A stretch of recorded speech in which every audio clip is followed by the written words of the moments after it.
Welcome back, beautiful. My name is Alyssa Pajoli, Life Leadership Connection Coach. I'm super excited you're here. We're going to continue on with the Change Your Life, or Change Your Paradigm, Change Your Life.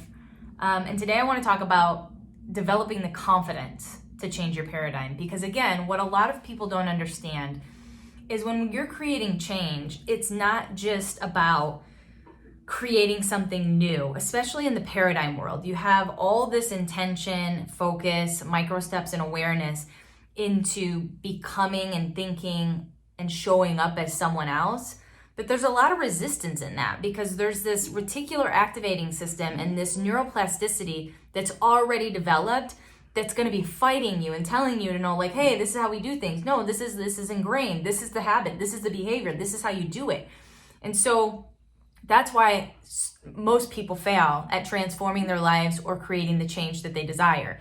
Because not only are you becoming someone new and you're creating something new that's different, but you're also having to let go of and break up and grieve and change something that you're so familiar in being. Like, it's about not only upgrading and installing a new hard drive, but you're having to destroy the old hard drive that's so reliable in the same process.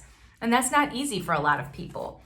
And so one of the sentences or the quotes that he said, Bob Proctor, if I want to be free, I've got to be me. Not the me I think you think I should be. Not the me I think my wife thinks I should be. Not the me I think my kids think I should be. If I want to be free, I've got to be me.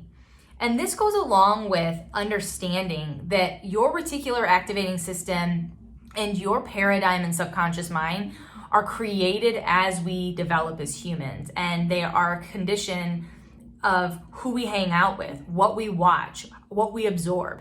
So we want to really just take that for what it is, but also take ownership and have responsibility for how it's impacting us and how we're creating that in which enables us or disempowers us to do certain things. And with that, confidence comes from knowledge. I've always said confidence comes from like certainty and familiarity, but he says that confidence comes from knowledge. When you don't have the confidence to do something they really like to do, it's because they don't know how.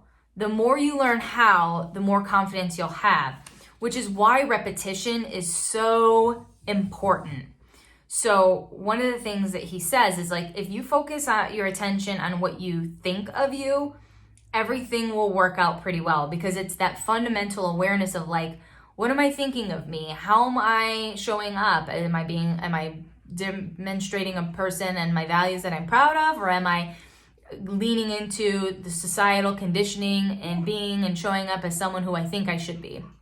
You'll always lose if that's how you're living.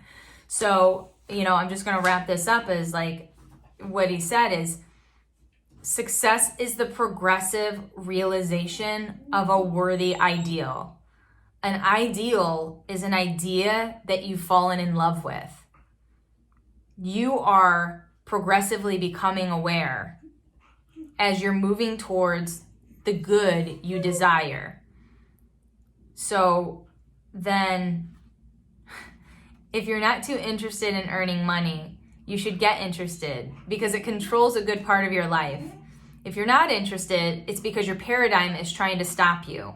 It's like a cop. It stands there and it won't let you go past. You've got to get past the cop. You've got to decide that paradigm is not going to control you anymore.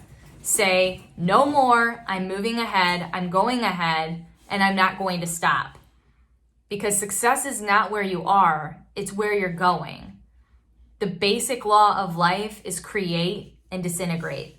So that's really, really important. And whether it's with money or relationship or becoming super successful, if your paradigm is not willing, if you're not willing to disintegrate that paradigm, it's going to keep you stuck in getting the same action and reality that you're trying to move away from.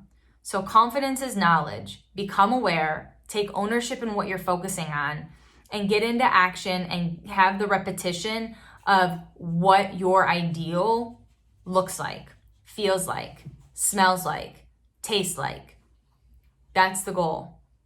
Once you're clear on that, the repetition will create change and will change your paradigm.